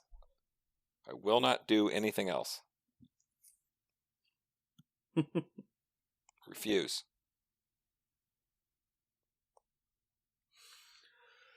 Boy, I'm tired. Yeah. I've had my corporate has been on site for the last 2 days. So I've been on edge like all week. But they're gone now. Thank God. So we our house is getting painted. Oh, really? And there was a bunch of our landlords are having the house painted. We requested pink with neon green trim. They said okay. So you wanted it to look like you won Mary Kay. Yeah, you'll be able to see our house from space. Nice. But anyway, that'll be sharp. So there's actually, it's an older house. It's not like really old, but it's getting up there. And there's a decent amount of like wood rot from like the siding and stuff. So they're going around and they're peeling off all the bad wood and sealing up anything that isn't damaged. But my bedroom is on the ground floor, and it's because I have a back door that goes straight out of the house. I let my dog out the back door. And so I come down from taking a shower this afternoon, and there's just a woman standing because there's the whole top half the door is a window. It's God. It's like a barn door almost. Like it's just like a large full-size window in the top half of the door. And there's just a woman sitting there like nailing up a piece of trim. And I'm like in my bathrobe, like, I need to get dressed. Like it's like this open window right there. I don't have blinds or anything, so like guess I have to go to the bathroom to put my clothes on. Oh my God. It was quite interesting. So yeah, you're not. We were talking about you being old, so I'm not even that old. But you do know that there's an age where you're just like, well, you better hide your eyes, ma'am. I just didn't want her to randomly glance inside and see me and think I was like doing something pervy. She like looked away and like looked back. You can and was call like, me a sexist if you want, but if it was a dude, I would have just changed. I was like, whatever, I don't care. But if there's a woman outside, like, that's all of a sudden can be taken in a lot of different ways. Oh God. Yeah. We've had this conversation, not on this podcast, but on the old podcast before, because our living room, or not our living room, our dining room is basically just a game room, right? It's got multiple computer desks and then like a gaming table in it. And so we were talking about something where it's like basically we spend so much time in there, but it's like all the computers and we didn't have curtains for the dining room, and so anytime after like 3 o'clock you can see inside because it's lit and the outside is darker. It was just like we were talking about the laws, and it's like, well, can you just be naked in your house in front of a window? Is that allowed? And it's like, I said, I'm pretty sure as long as you're physically inside, it's up to them to not look at you. Oh my god! It's like, I don't think they could. It's Don't look at actually me. against the law because it's your property, and you could argue you're making an effort to not be exposed just for being indoors. Oh my god! It's like, I think if they reported you for something, you could like have them arrested for like voyeurism. I'm pretty sure. Yeah, exactly what you're talking about is exactly what those jogging groups of teenage girls that are like part of like the jog team or whatever are like looking over, and people are doing it on purpose. Like those are the ones where they scream and run off and then tell their counselor about it. Like, oh my god! And Oh, people are like standing in the window naked. oh yeah, just jerking off. I didn't hear about this. What? Oh my god! You can ask almost any female, and they'll tell you a story about when they were on the bus or somewhere where they just look over and there's a naked dude jerking off. Like, that is so common, it's ridiculous. So I'm not saying they're making this up by any stretch of the imagination, because why would you make something like that up? But like, how are these people not in prison? Like, it's like, is there just no prison for weirdos? Like, if I took my dick out on a fucking bus, like, I would just assume I wouldn't even get arrested. I'd just be stabbed to death. Like why? How do you get away with that? Like, what You the wonder. fuck?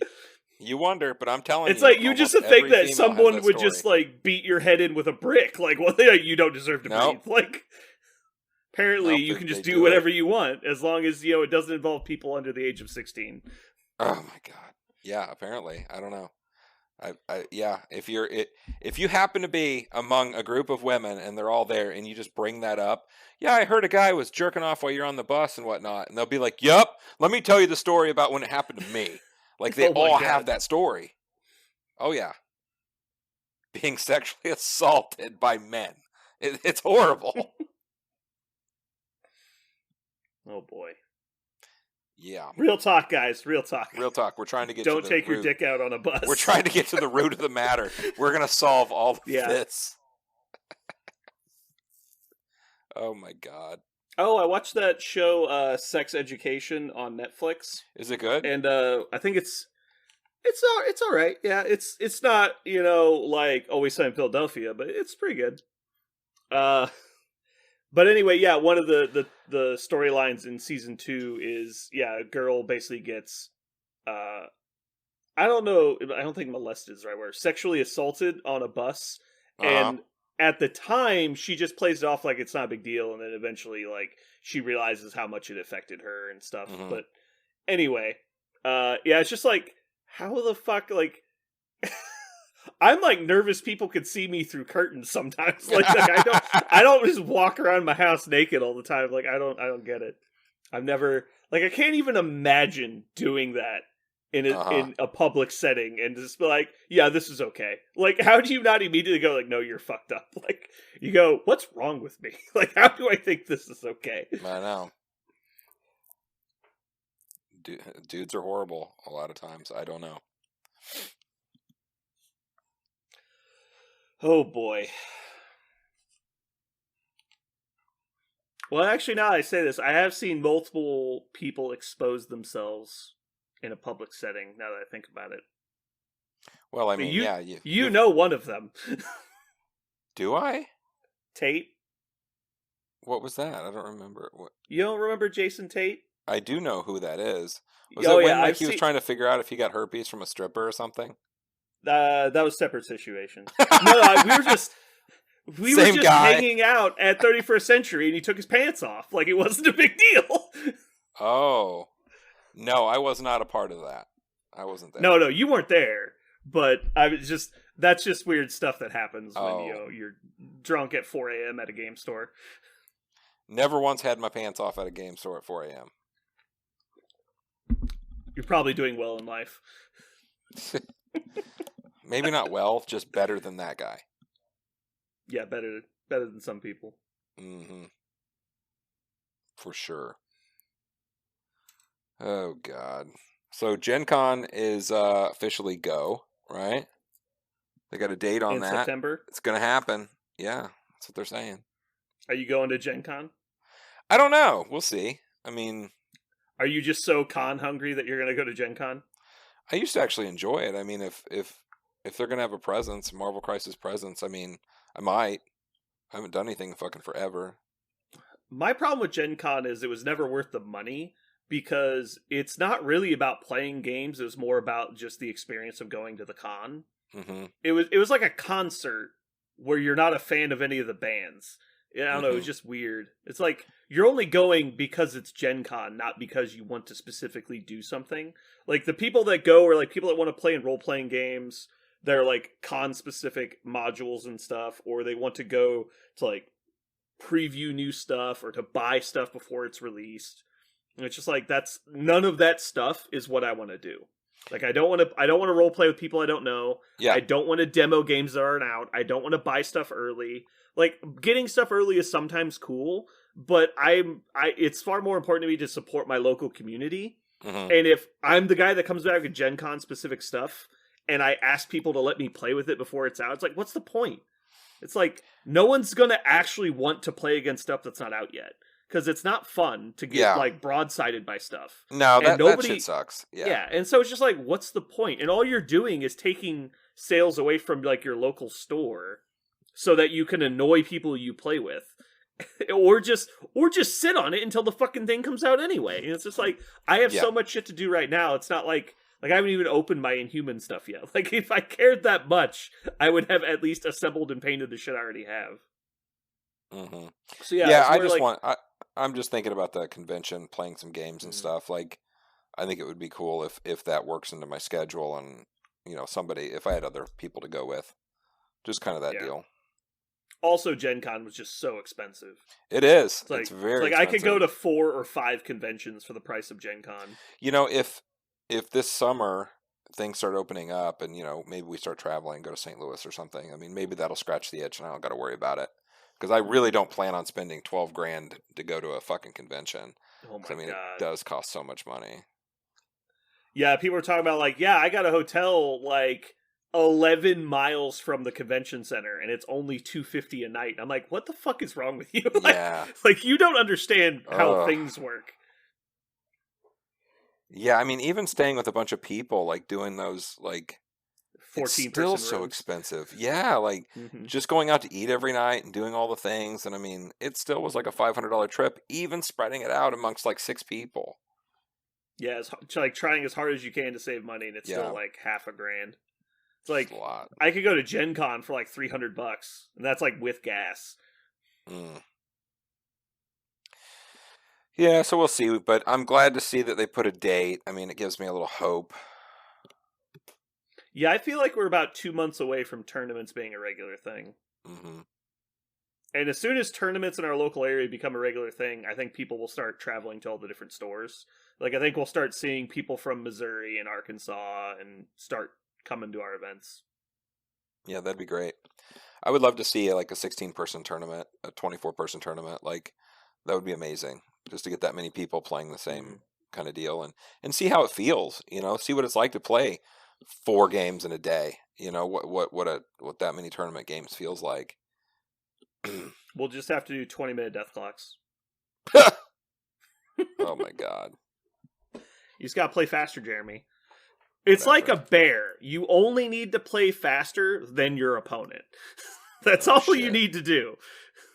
And it's like when I play you, I just keep 2 minutes on my clock above you, and that's all I need to do. It is. I do think they're viable, though. I really think that that's a good thing. Because, I mean, God, we'll bring up Parker again, because that shit. Yeah, another reason he got kicked off the podcast. Nobody got all day to be playing a game, okay? Not a single game. Yeah. All day? Really? How long did you guys play it? That was like 7 hours and 45 minutes was that game? It was like 2.5 days. Yeah. I remember how long it was. 2.97 days. I got breakfast, and then I was like, shit, am I eating breakfast again? and I realized it'd been a whole day. God. Yeah. And you were eating breakfast on his second turn. You're like, what the Oh. fuck? Let's go. Yeah. All Bless his right. heart. Well, it's 2 hours. Yeah. Let's go ahead and get out of here. I. All right. On 5, you ready? Yeah. On 5. 1, 2, 3, 4, 5. 1, 2, 3, 4, 5. 1, 2, 3, 4, 5. Stop. Also, I don't have to cut out him randomly clapping on 2 instead of 5. All right, I'm stopping. Stop. All right, yeah, go ahead and stop.